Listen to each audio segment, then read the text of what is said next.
Amis internautes fidèles de Zawe TV, bonjour, content de vous retrouver sur le plateau de 100% Culture. Et aujourd'hui, nous allons vraiment parler culture parce que nous avons dans ce studio un humoriste. Je ne sais pas s'il est vraiment humoriste, mais je sais qu'il sait faire rire les gens. Et ce monsieur, je l'ai découvert d'abord sur un téléphone portable un matin. Et ce jour, il me disait « Je te déteste ». Il me l'a tellement martelé que je me suis demandé s'il me détestait vraiment. Mais par la suite, je me suis rendu compte qu'il m'aimait plutôt. Il m'aime vraiment parce que c'est un monsieur qui fait des grandes réunions de famille.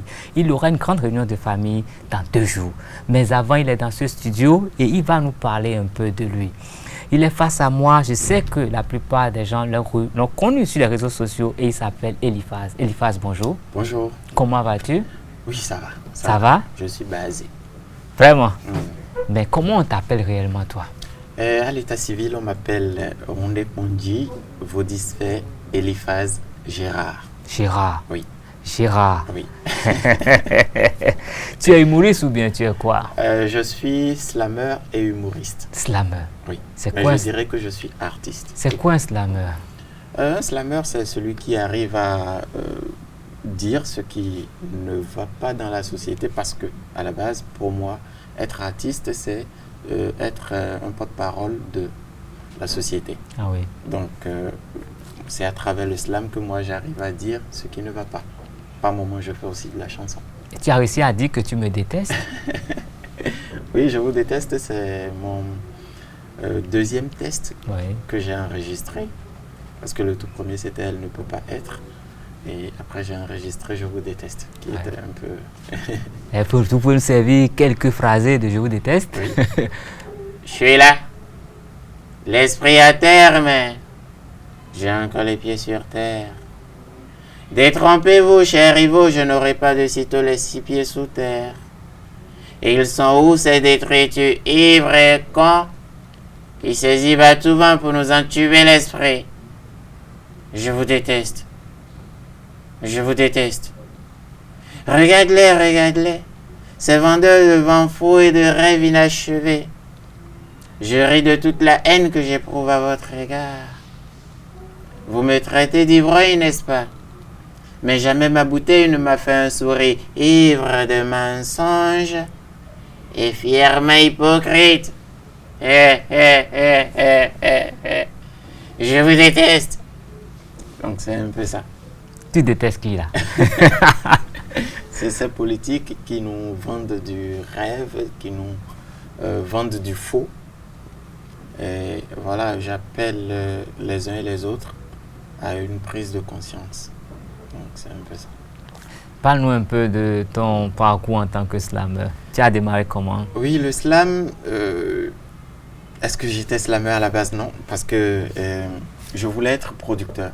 Oui. Je le suis encore. Mhm. Je voulais être producteur et j'ai commencé par travailler avec des artistes. Je crois que c'était en 2006. T'es rappeur? Non, j'ai pas travaillé avec des rappeurs, c'était avec des chanteurs. Oui. J'avais travaillé avec Evra Miguelito, le Ouais. grand frère de Petit Miguelito. J'ai travaillé avec Frédéric Mavata, c'est un artiste tchadien. Mhm. Donc, je travaille avec les artistes. Bon, vous savez que dans ce milieu-là, il y a des faux coups, il y a plein de choses. Il y en a plein. Donc, j'ai commencé par avoir ces faux coups-là. Et un ami à l'époque, Serge Kofi, Mhm. il m'a dit, parce qu'il sait que j'écrivais des textes, il m'a dit, ben, tu peux mettre tes textes en chanson. Je dis comment? Déjà que je suis très timide. Et il a insisté, il m'a fait écouter Grand Corps Malade ce jour-là. Ah ouais? Et ça m'a scotché. J'ai dit, waouh, j'ai dit, bon, je vais essayer. Il m'a dit, ouais, tu peux faire, tu peux faire. Donc, c'est comme ça que j'ai enregistré. Et Elle ne peut pas être. Bon, quand on a fini, j'ai écouté, j'ai dit, bon, c'est pas mal. Et c'est parti. Elle ne peut pas être. Quelques mots? Elle trottine dans les trottoirs de ma tête. Il suffit de la voir. Et en moi, tout s'entête. En moi, je n'ai plus l'équilibre. En moi, plus rien n'est d'évidence. Ma bien-aimée sérénité ne fait que me quitter. Mes envies ont eu des rides. Et ma mémoire a pris du vent.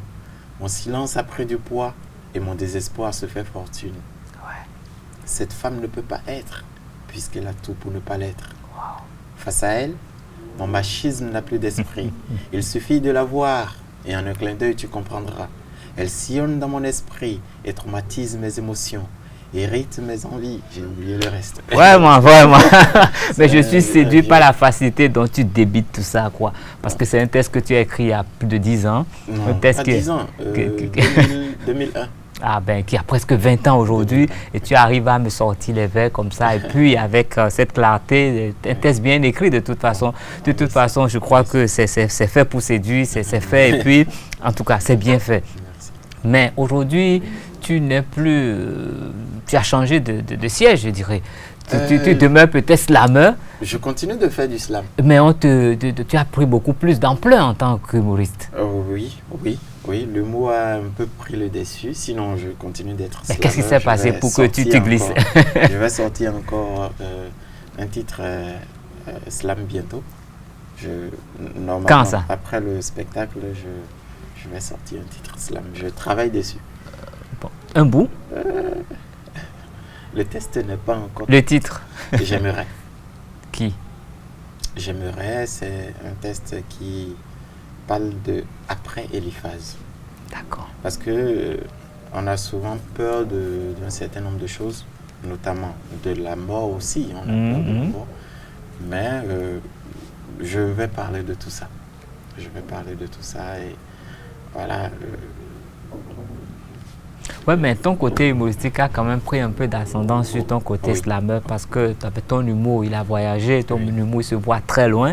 Et ceux qui te détestaient en tant que slammer t'ont aimé en tant qu'humoriste. Mais dis-nous comment ça s'est passé pour que tu t'asseyes sur la seconde chaise aussi. Ça s'est passé au Burkina parce que je suis allé au Burkina en 2014 pour faire mon deuxième album là-bas, l'album Voyage. Et c'est là-bas, j'avais un test intitulé « Votez pour moi » qui parlait des élections. Et pas fini, c'est devenu Ayo parce que je l'ai modifié un peu. Et il y a Salif Sanfo, un monsieur qui fait les événements humour là-bas, l'un des plus grands d'ailleurs, qui avait un spectacle intitulé Votez pour moi. Il va encore rééditer ça cette année parce que les élections sont là. Et il m'a appelé sur ça. Bon, moi, j'étais slammer, donc on m'appelle sur une scène humour. Je me suis dit, bon, c'est un défi. C'est une découverte. Je vais relever ce défi-là. J'ai fait appel à une comédienne et on a joué de sorte à ce que je suis le politique qui fait son discours et la comédienne traduit en langue. Ok, comme à l'église. Oui, comme à l'église. Et elle déformait tout ce que je disais. Et voilà, c'était très comique. Et par la suite, ce monsieur-là m'a invité pour Ouistiti. Ok. Le grand événement humoristique au Burkina. Et j'ai dit, voilà, maintenant je vais me préparer, travailler quelque chose de bien et présenter. Donc j'ai commencé par faire des recherches, par suivre beaucoup de sketchs. J'ai lu des documents sur l'humour et voilà. Donc j'ai écrit un sketch que j'ai répété, j'ai présenté, ça a été, Dieu merci. Le ouf! L'un des meilleurs sketchs de la soirée. Et tout est parti de là. Tout est parti de là. Et depuis, qu'est-ce que ça t'a déjà apporté? Qu'est-ce que tu as déjà appris avec l'humour? Avec l'humour, j'ai fait énormément de pays. J'ai vendu... Faut en citer quelques-uns. J'ai vendu le nom Bénin, au Congo. Auquel Congo? Les deux Congos? Non, Congo-Brazza. En Guinée, en Centrafrique, au Mali, au Niger, en Côte d'Ivoire. Voilà, le Togo. Et tu as réussi à faire des émissions. Tu as été reçu par des sommités du monde des médias africains. Oui, on a fait. Et il y a eu le Parlement, il y a eu beaucoup de choses. Raconte-nous, dis-nous un peu, qui t'a reçu par exemple et qui t'a émerveillé? Il y avait un truc qui m'a marqué, c'était en 2017, je crois. Oui, en 2017, j'étais à Ouaga. Quand on m'appelle d'Abidjan, on dit voilà, il y a Top Visage, il y a un certain nombre de magazines de la Côte d'Ivoire qui vont venir. Et quand ils vont arriver et qu'ils vont me prendre en interview, je dis wow, moi, petit Eliphaz, c'est à Ouagadougou. Et on vient pour moi. Bon, j'ai pris ça comme une blague. Oui. Mais effectivement, le jour où ils sont arrivés, ils m'ont appelé, ils m'ont dit, voilà, nous sommes là, et venez. Et c'est à partir de là que je me suis dit, bon, voilà le travail que je fais, et qu'il y a un regard sur ça et que je dois me mettre plus au sérieux dans ce que je fais. Et Avec le Parlement de Riz, comment ça s'est passé? avec le Parlement, c'est l'appel à candidature que j'ai vu. Oui. Et j'ai postulé, j'ai envoyé mon test. Mais j'ai envoyé 4 tests. Oui. Et après, moi j'ai même oublié parce que c'est 3 mois après, j'étais là, je consulte mon mail et je vois, vous avez été retenu. Il dit, waouh! C'était une pression et bon, j'ai répété, je suis parti, je l'ai fait. Et voilà, j'ai vu les choses autrement. Et voilà, un an après, on m'a encore appelé parce que j'ai encore postulé un an après.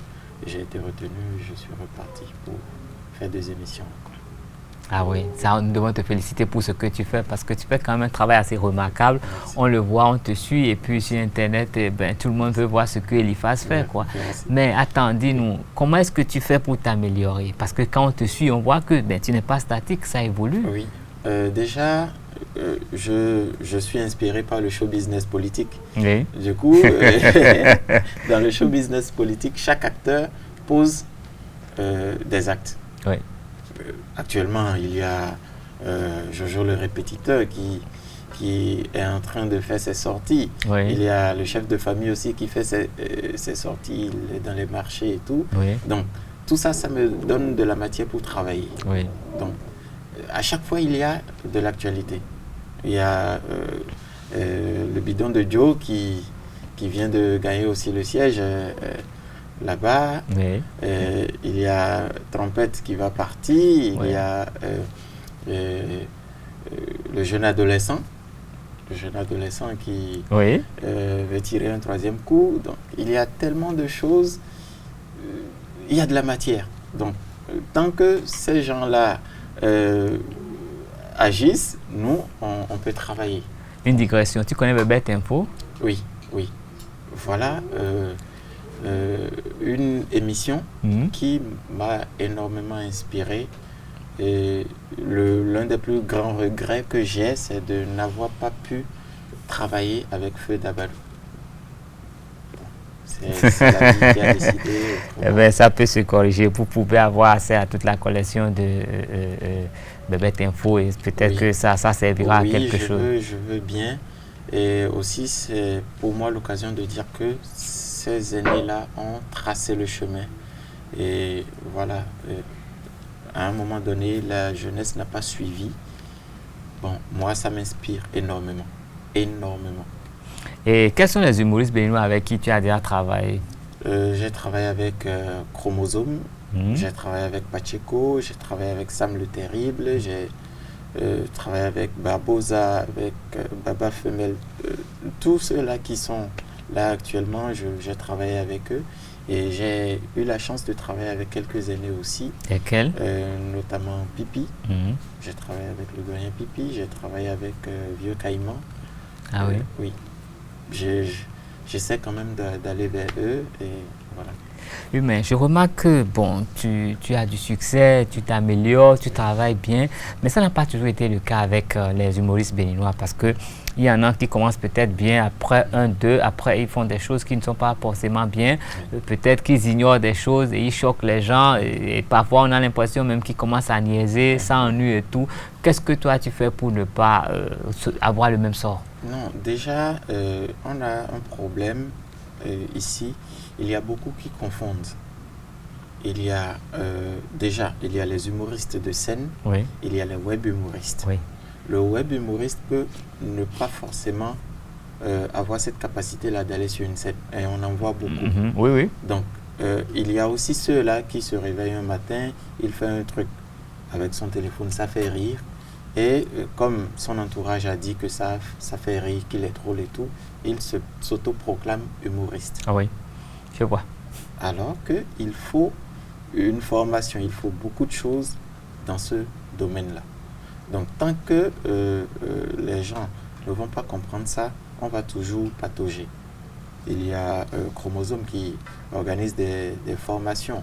Oui. J'invite ces jeunes-là qui vraiment ont envie de faire la chose, de suivre ces ateliers de formation, et ça va leur donner de la matière pour faire du chemin. Sinon, à coup sûr, sur la durée, ils ne vont pas pouvoir tenir. Et moi, j'ai eu la chance d'aller à l'école de l'humour burkinabé. Ah oui. Donc, et là-bas, ça ne blague pas du tout. Ça, ah oui. Je peux même dire que dans la sous-région ouest africaine, Oui.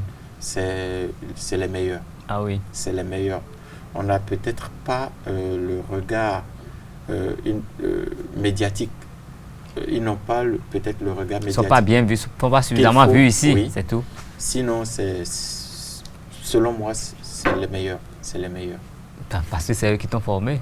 Non, pas parce que c'est eux qui m'ont formé, mais parce que j'ai pu me frotter à d'autres humoristes du continent, et je sais qu'au Burkina, la qualité est de mise. Et le public aussi est très rigoureux. Oui, mais quand je te demandais de te présenter, tu m'avais dit que tu étais un artiste. Mais l'artiste, c'est qui? C'est quoi son rôle dans la société? Je le dis parce que moi, j'écoute beaucoup la musique, je suis très attentif à tout ce qui est artistique. Et aujourd'hui, j'écoute beaucoup de choses. J'écoute des chansons qui me posent des questions, j'écoute des choses qui me choquent parfois. Et je sais que c'est ces chansons plus ou moins bizarres, avec des textes qui, à la limite de la... En fait, qui défient même la pudeur. Ce sont ces textes-là qui font école, ce sont ces textes qui sont plus écoutés. Et là, moi, je me pose une question. L'artiste, c'est qui? Il sert à quoi? Voilà. L'artiste, c'est quelqu'un qui, selon moi toujours, parce que chacun a sa définition de la chose, l'artiste, c'est le porte-parole de la société. Oui. Quelqu'un qui dénonce ce qui ne va pas dans la société. Oui. Maintenant, c'est un éducateur aussi. Oui. Parce que, quoi qu'on dise, c'est des gens, c'est des influenceurs, et ils ont ce devoir-là d'éduquer. Maintenant, on constate de nos jours que beaucoup se détournent de cette vocation, de cette mission d'éducation, et ils veulent faire un peu comme ce qui se passe aux États-Unis, comme ce qui se passe dans certains pays, mais nous n'avons pas les mêmes réalités. Ah oui. Le Béninois n'a pas les mêmes réalités que l'Ivoirien, que le Congolais et autres. Donc, tant qu'on ne va pas comprendre ça, pourquoi de nos jours les œuvres ne durent pas dans le temps? C'est parce que nous ne tenons pas compte de nos réalités. Ah oui. Et si je suis ici, je veux faire un style nigérien. Déjà, le Nigérian ne va pas m'écouter parce que...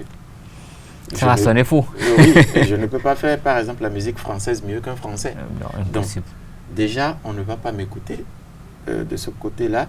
Et ici, si ça prend, ça va être de courte durée. Oui. Et vous avez vu, bon nombre d'artistes maintenant, ils sont obligés de sortir des sons chaque 3 mois. Oui. Parce que 3 mois après, ça meurt. Donc, il faut qu'on prenne en compte tout ça et que nos artistes comprennent qu'ils sont des influenceurs et qu'ils ont ce devoir-là d'éduquer la jeunesse. Ouais, mais qu'est-ce qu'on peut faire aujourd'hui encore pour que les artistes puissent s'abreuver à la bonne source, puissent avoir quand même, utiliser la matière première dont nous disposons pour se vendre et continuer de maintenir quand même le bon cycle culturel? Oui, nous avons la matière est là. Oui. Mais personne ne veut s'abreuver là, à cette source.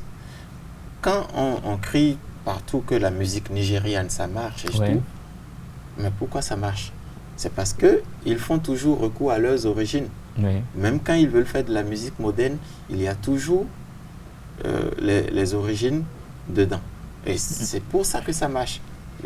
Je prends pour exemple Angélique Kidjo. Oui. Angélique Kidjo, elle vend quoi aux Américains, si ce n'est la culture béninoise? Ah oui. Elle chante dans nos langues, elle vient faire des choses avec les rythmes traditionnels de notre pays, et ça marche, ça dure dans le temps. On prend toujours du plaisir à écouter les musiques, les chansons de Zénab. Pourquoi? Parce qu'elle a fait recours à la tradition. Depuis un certain temps, oui. Depuis un certain temps. Elle a compris que c'est ça qui marche et que c'est ça qui peut durer dans le temps. Oui. Donc, tant qu'on ne va pas prendre conscience de ça, on va toujours être là, faire des sons chaque 3 mois et se plaindre que ça... Vous êtes coché à la culture béninoise? Plus ou moins. Plus ou moins. plus ou moins, parce que j'écoute beaucoup nos musiques traditionnelles, j'écoute beaucoup de choses, et l'album qui va venir, le prochain qui va venir, il y a énormément de boulot dedans. Énormément de boulot. Là, vous nous parlez de vos projets. Oui. Eh bien, dites-nous-en un peu plus. Oui, en matière de projet, je prépare un double album, parce que ça a pris un bout de temps quand même, que ceux qui aiment ce que je fais côté slam, et même côté chant, parce que je vais faire des incursions aussi dans ce secteur-là, je vais leur proposer quelque chose, et j'espère qu'ils vont aimer. Ils vont aimer. Oui, je prends du temps pour le faire parce que je ne suis jamais pressé. Une œuvre se prépare, donc je prends le temps qu'il faut. C'est comme une bonne liqueur. Oui. Oui, mais déjà là, tout de suite, tu as un événement. Tu vas parler de la grande réunion familiale. Oui, la grande réunion familiale. Eh bien, qu'est-ce que c'est? Qu'est-ce que ça cache? L'idée est née. Déjà, je suis revenu, ça fera bientôt 2 ans que je suis revenu du Burkina. Et j'ai commencé avec de petites vidéos. Et les acteurs du show business politique étaient vraiment à couteau tiré, je dirais. On a vu les événements malheureux de Kadjehoun, de Tchaourou. Et je me suis dit, bon, comme dans une famille, il y a problème, on convoque une réunion familiale. En bon africain. Oui, en bon africain. Donc, je vais convoquer la réunion familiale et on va parler de tout ça sans prendre parti pour qui que ce soit. Parce que l'objectif, c'est ça. On ne prendra pas parti pour quelqu'un et on relate les faits et libre à ceux-là de tirer les conclusions. Parce que le bien commun qu'on a, c'est le pays. Donc, voilà, l'idée est partie de là. On a convoqué la grande réunion familiale. Et petit à petit, les gens ont épousé l'idée et on l'a fait. Ça a connu plus ou moins un succès. Et voilà, on s'est dit maintenant, on ne va plus attendre peut-être 3 ans, 4 ans, 5 ans avant de convoquer la grande réunion familiale. Donc chaque année, quand on fait la fête nationale, le week-end qui suit, on fait la grande réunion familiale. Donc c'est le programme. Malheureusement, cette année, il y a eu le coronavirus. Donc de report en report, on va tenir ça maintenant ce 14. Oui, mais généralement, quand on finit de faire la grande réunion familiale, chacun se retrouve après dans son foyer.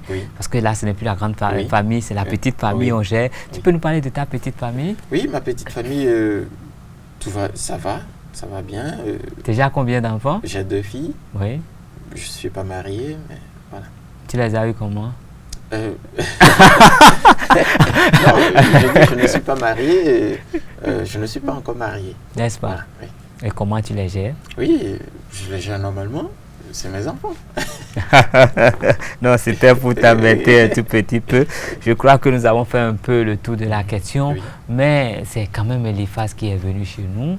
Eliphaz ne va pas partir comme ça. Non. Il va quand même nous livrer une de ces merveilles humoristiques quand même. La dernière fois, j'ai parlé de faux balances. Ces apôtres se sont fâchés. Pourtant, c'est la vérité, je l'ai dit. C'est la vérité. Faux balance. Il faut mater ton. Il faut mater ton. Mais les fois, tu te bloques, mais la bloque, couche de plus, ben là, comme un chef de file, il faut mater. Était apôtre de l'Assemblée. Non, que un bloc, couche de jambes. Non, il faut balancer noblement. Il y a qu'à se sont dévoués. Autre non assassin non parce que les m'ti gouvernement là il doit que m'a porté plainte contre les logo est tombé de chaque blona depuis 30 ans bon il de là a mis ça pour prier bloqué bien et doit alléluia cette fois et son marché bon donc il lève encore 7 na ben à bloc 14 alléluia la prière non il s'est quoi dit tanti cloque le soir mami bon donc il met des sonon à bloc pour ça banda tanti cloque à règlement intérieur quand il a demi de l'im le monnaie demi ben décroché 10% les bons tanti cloque l'im paye le mena ben tu dois donner mes filles alors que le mal final de nuit sokoligi kini wewe tileni wosa kini quoi de koto maintenant banda bon et la population moi bon j'ai enquête chez les bleus du blanquette les caca. Bois j'ai goudou mais bois to les bas quoi. Pour questionner to les bas. Finalement, tout le monde a dormi, entre-temps, il s'est poulet de Wanouemi. Mais Emile a mis le poulet au Brésil, le poulet au Brésil, qu'on fait déborder. Bon, Emile Blon Bibona Chifé, Glo. Bon, Kinikin, Wawa, Boy Demi, Chifé, Noemi, Bodo Datonko. Finalement, comprendre de non, Kinikin, et le populaire ou population. Nous avons des tombés dans des cloches 10%. Mais, nous savons comprendre de bois. Mais blocus pour moi, et Jaï. Ah non. Écoute, c'est Jaï. Bon, la veille, donc, vous questionner. Tout le monde à nouveau. Finalement, tout le monde donne mis de non. Dès il va le promesse, nous, vous avez mis un poulet de poulet. Mais mille de poulet espéré, poulet au waouh. Bon, il va pour 2 jours, nos résultats baisés poulet chétif de poids. Comme ballon en plus. Mais mi pas kabura. Les mi ko c'est du poulet ne odeji. Mais mi offrir nous sakwata gwe. Et mi offrir nous hevioso gwe. Mais qui suis-je pour manger ce poulet là? De raison béjaï. Là, vraiment, je crois que nous sommes comblés. Tu nous as vraiment régalé ce matin. Je suis content, je suis hyper content. Et je sais que ce n'est pas accidentel. Tu as l'habitude d'avoir des prestations aussi relevées. Oui. Tu as l'habitude quand même d'emporter ton public jusqu'au pinacle. Et tu as fait beaucoup de choses que je respecte personnellement. Et je sais qu'il y a beaucoup de nos amis internautes qui aiment ce que tu fais. Nous sommes arrivés au thème de notre entretien de ce matin. Je vais te demander, rappelle-nous ton prochain rendez-vous. Qu'est-ce qu'il faut faire pour y prendre part? Comment ça va se passer? Oui, le prochain rendez-vous, c'est la grande réunion familiale qui aura lieu ce samedi 14 novembre à 20h au théâtre de Verdure du Hall des Arts. Le tarif, c'est 2000 francs. Oui. Et c'est un tarif unique parce qu'on ne fait pas de VIP. La grande réunion familiale, le principe, c'est que tu sois président, ministre, député ou citoyen lambda, nous sommes égaux à l'intérieur. C'est la réunion familiale. C'est la réunion familiale. Donc, quand tu es chef, tu laisses ton manteau de chef au dehors, tu rentres, tu es comme tout le monde. On fait le spectacle, tu ressors, tu reprends ton manteau et tu rentres. Donc, c'est à 20h, j'aurai les amis qui seront avec moi, j'aurai le Parisien qui sera là, j'aurai Pacheco, il y aura Sam le Terrible, il y aura Baba Femelle, il y aura Prophète Élysée, il y aura Emmanuel Ier, il y aura Henriette Savi et Fatbi, qui sont des chanteuses, et je les ai invitées aussi parce qu'il faut mettre de la lumière sur la jeune génération aussi. Donc ils seront là, on va offrir un très beau spectacle.